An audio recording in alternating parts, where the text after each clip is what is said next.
तो जो कहानी मैं आपको सुनाना चाह रहा हूँ एक रियल कहानी है, और मेरी सबसे बड़ी चिंता अपने बच्चों को लेकर, आपको लेकर वही रहती है। मैं जब भी कोई कहानी सुनाता हूँ, नाम, जगह, वो सब बदल देता हूँ ताकि किसी की प्राइवेसी पर हमला ना हो। सबकी राइट टू प्राइवेसी है ना।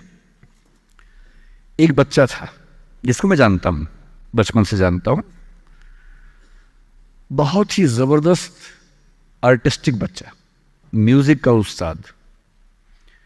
उसके घर में लगभग सब लोग म्यूजिक के उस्ताद थे, इंस्ट्रूमेंटल म्यूजिक, वोकल म्यूजिक, हर चीज में अच्छा, पढ़ने में भी ठीक, बढ़िया। और जब हम स्कूल में थे, वो मेरी क्लास में तो नहीं था, थोड़ा सा अलग क्लास में था, पर स्कूल में बहुत पॉपुलर था, being into music. I was in debating, he was into music. और बाद में उसने हमारा स्कूल छोड़ भी दिया कुछ समय के बाद, फिर वो कहीं और चला गया, फिर हमारा मिलना नहीं हुआ। उस समय ना तो व्हाट्सएप था ना यूट्यूब था, तो बाद में मिलने का स्कोप भी नहीं रहता था। जो एक बार चला गया वो चला ही जाता था उस समय। अब तो बच्चे जिंदगी भर दोस्त रहते। फिर जब मैं दिल्ली यूनिवर्सिटी में आ गया, ग्रेजुएशन कर चुका था, उसके बाद अचानक मुझे एक बचपन का दोस्त मिला जिसने मुझे एक इंटरेस्टिंग क्या, डेवास्टेटिंग बात बताई। तो बात चल रही थी कि स्कूल के दोस्त कहाँ कहाँ हैं, क्या कर रहे हैं। तो बातों बातों में उसका जिक्र भी आया। तो मैंने बड़ी उम्मीद से पूछा, मैंने कहा वो तो बॉम्बे चला गया होगा, फिल्म इंडस्ट्री में चला गया होगा। तो मेरे दोस्त ने पूछा कि तुम्हें नहीं पता उसके बारे में? मैंने कहा नहीं। उसने कहा यार वो जेल में है, and he was one of the most creative students of our school. मैंने कहा जेल में क्यों है? बोले सच में नहीं पता। मैंने कहा सच में नहीं पता मुझे।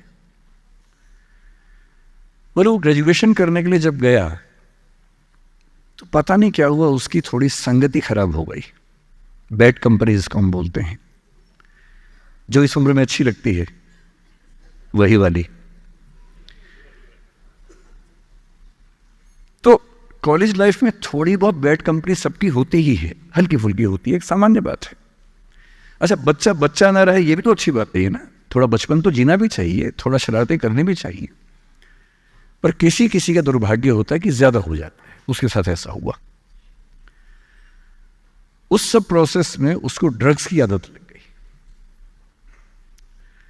और ड्रग्स एक ऐसी चीज है, एडिक्शन ऐसी चीज है कि उसमें वन वे रास्ता होता है, टू वे नहीं होता है। आप जा सकते हैं, वापस नहीं आ सकते।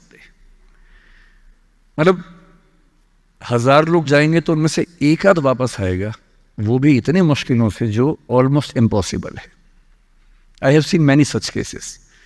सोशल वेलफेयर डिपार्टमेंट से मेरे कई दोस्त ऑफिसर्स हैं, तो मैं उनसे जब पूछता हूँ, बताते हैं मैंने ऐसे लोगों को देखा है 10-10 साल से स्ट्रगल कर रहे हैं एडिक्शन से बाहर आने के, नहीं आ पा रहे, खत्म हो गए हैं। उस बच्चे को ड्रग्स की आदत पड़ गई कॉलेज में जाके, पेरेंट्स को पता ही नहीं था। तो जब पेरेंट्स को भनक लगी तो उसको दबाव बनाया कि तुम घर आ जाओ। अब वो जिस कंपनी में था, दोस्तों वाली कंपनी में, वहाँ अब ड्रग्स बहुत महंगे होते थे, पैसे घर से बहुत कम आते थे, जितने पैसे एक मिडिल क्लास फैमिली दे सकती है। अब वो घर से ज़्यादा पैसे मांगने लगा, पैसे मिलते नहीं थे। उसको अपने ही घर के लोगों पर गुस्सा आने लगा। तो एक बार वो अपने घर आया हुआ था छुट्टियों में, और वहाँ भी वो कुछ कुछ करता रहता था।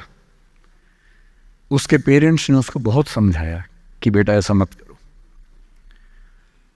और एक दिन इस बात पे झगड़ा बढ़ गया। भाई आप पेरेंट्स की चिंता समझेंगे आज से 30 साल बाद, जब आपके बच्चे इस एज में होंगे ना, आपकी नानी मर जाएगी उस समय। नानी मरना एक मुहावरा है, इसका मतलब बहुत चिंता में रहेंगे उस समय आप। और उस दिन पता नहीं क्या हुआ, एक झगड़ा हुआ, क्योंकि जो एडिक्शन के शिकार हैं उनका दिमाग उनके कंट्रोल में नहीं होता है। यहाँ तक कि जो ड्रिंक करते हैं, ड्रिंक एक लेवल से ज़्यादा कर लें तो दिमाग कंट्रोल से बाहर निकलने लगता है। ड्रग्स में तो ये एलिमेंट बहुत ज़्यादा होता है। और आधी रात को उसने क्या किया, उसने अपनी फैमिली के 5 लोगों का मर्डर कर दिया। मर्डर। उसने खाने में जहर मिलाया, लगभग सब लोग उससे मर गए। एक मेंबर नहीं मरा क्योंकि उसने खाना खाया नहीं उस दिन, तो उसको उसने अलग से मारा।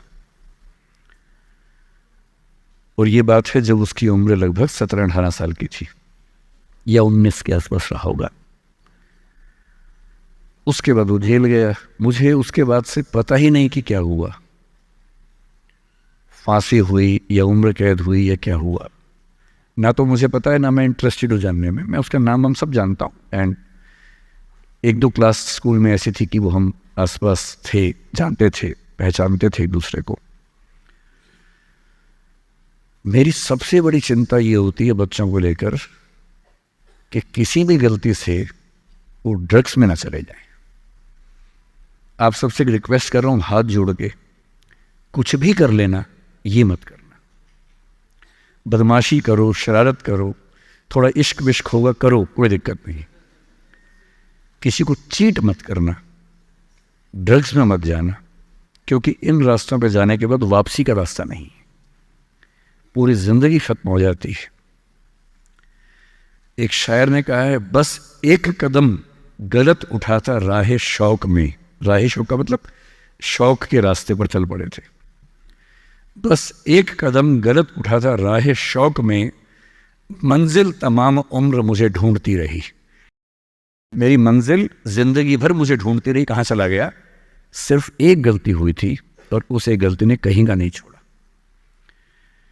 आपको लग रहा होगा कि ये तो पापा जैसा है, प्रीच कर रहा है हमें, पापा डोंट प्रीच वाला भाव मन में आ रहा होगा आप लोगों के, पर मेरा काम ही है, मैं क्या करूं। मुझे जितनी चिंता अपने बच्चे की उतनी आपकी चिंता है, तो मैं तो बोलूँगा।